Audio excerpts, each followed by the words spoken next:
A blessed day po sa ating lahat. Welcome to Unlearn Error, Spread the Truth. This program has two purposes, mga ka-truth seeker. That we may unlearn Arminianism, humanistic views, and that we may spread unpopular but biblical apostolic doctrine. Error number 1, Religion Saves, part 3 na po tayo. Reasons why religion save is error. Number 1, recall po tayo.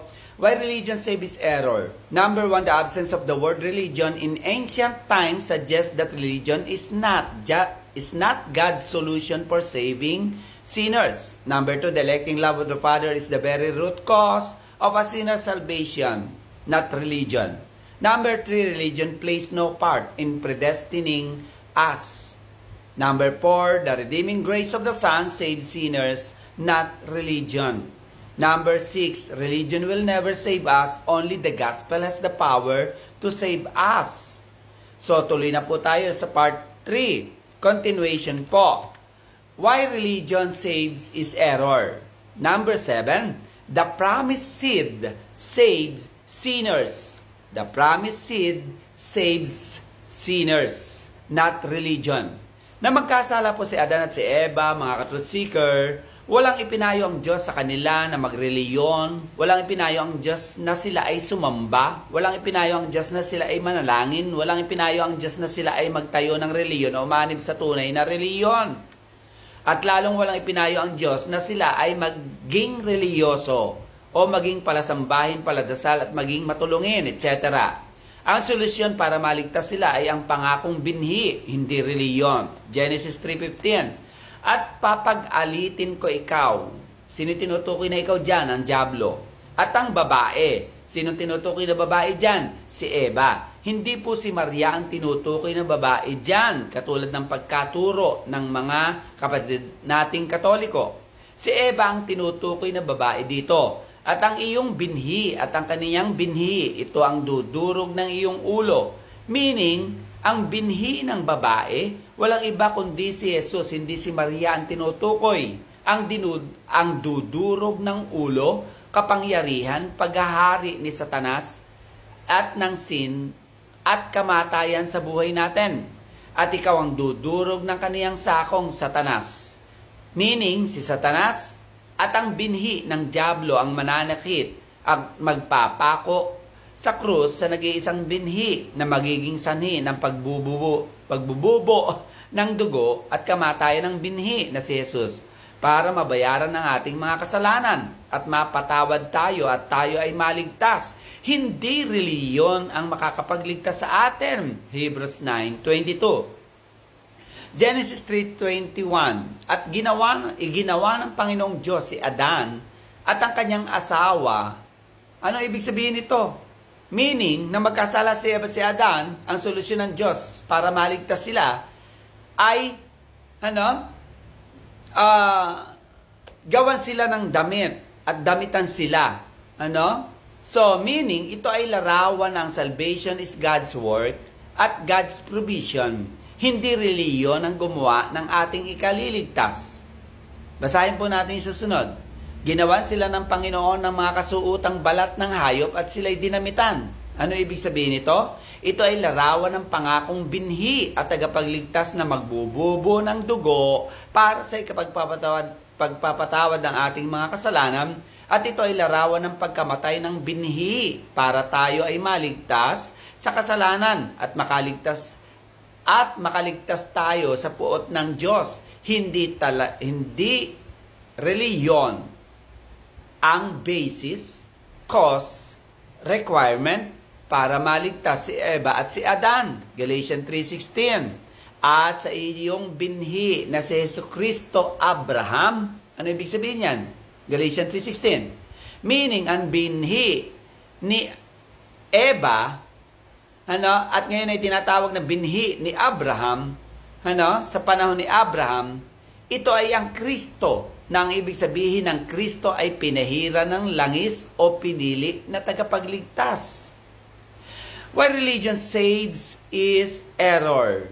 Number 8 reason. The Father justified sinners in eternity not by means of religion in time na nag-e-exist na tayo. Kung ang eleksyon o paghirang ng Ama ay nangyari in eternity, hindi pa nilalalang ang lahat, ang pagiging inaring ganap ng makasalanan ay nangyari rin in eternity, hindi pa tayo nakakagawa ng mabuti o masama,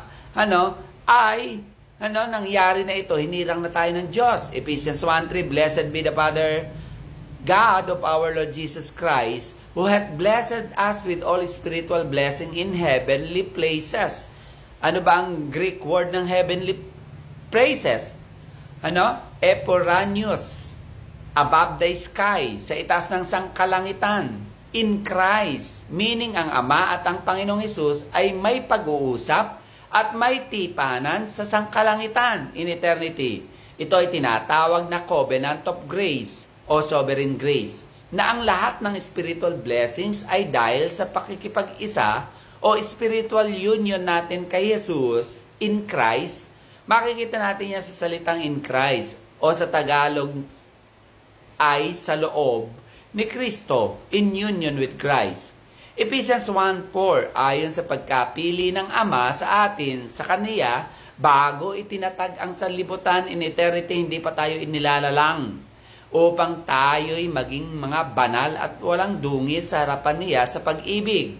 Meaning, ang mga hinirang pinili ng Ama in eternity, hindi pa tayo nilalalang, mga ka-truth seeker, ay pinaging banal, blameless, justified na tayo sa harap ng Ama. Hindi tayo na-justified kapag tayo ay nanampalataya.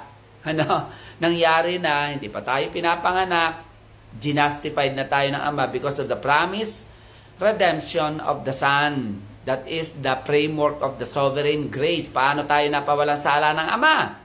Sa pamamagitan ng usapan, tipanan ng Ama at ng Panginoong Jesus sa sangkalangitan, meaning in eternity, hindi pa nilalalang ang sangkatauhan, Ephesians 1:3. Ano yung pangako ni Jesus? Ephesians 1:7 sa Ama, para ma-justified ng Ama in eternity ang mga makasalanan katulad natin, Ephesians 1:7, na sa Kaniya'y mayroon tayo ng ating katubusan kay Jesus sa pamamagitan ng Kaniyang dugo ng kapatawaran ng ating mga kasalanan. Meaning, ang pagiging holy, blameless, justified natin ay dahil sa usapan, tipanan ng Ama at ng Anak na para mapawalang sala, blameless, justified ang makasalanan, nangako ang Panginoong Hesus in eternity sa pangakong redemption, katubusan ng Anak sa pamamagitan ng dugo sa ikapagpapatawad ng kasalanan na mangyayari ang promise na ito in the future. Kaya in eternity ay justified na tayo ng Ama dahil sa future promise of redemption, death, blood ng Panginoong Hesus. At ito ay hindi dahil sa religion natin in time. Relevance and challenge po ng ating pinag-aaralan, mga ka-truth seeker. Christ's salvation produces a religion of worship, discipline, and obedience to God. Ang pinupunto po natin, ang salvation po kay Kristo na dinidiscuss natin ay nagbubunga, nagre-resulta ng relihiyon ng pagsamba at pagdisiplina at pagsunod sa Diyos. Meaning, nagre-relihiyon tayo hindi para maligtas, nagre-relihiyon tayo dahil ito ay bunga lamang ng kaligtasang binigay sa atin ng Diyos, pinrovide sa atin ng Diyos, in eternity pa. Summary statement, justified by the Father, in eternity, not by religion, in time. To unlearn error and spread the truth, you may connect with us, like, follow, watch, and subscribe. Sa baba po ay ipopost namin ito. Good day and God bless po sa ating lahat.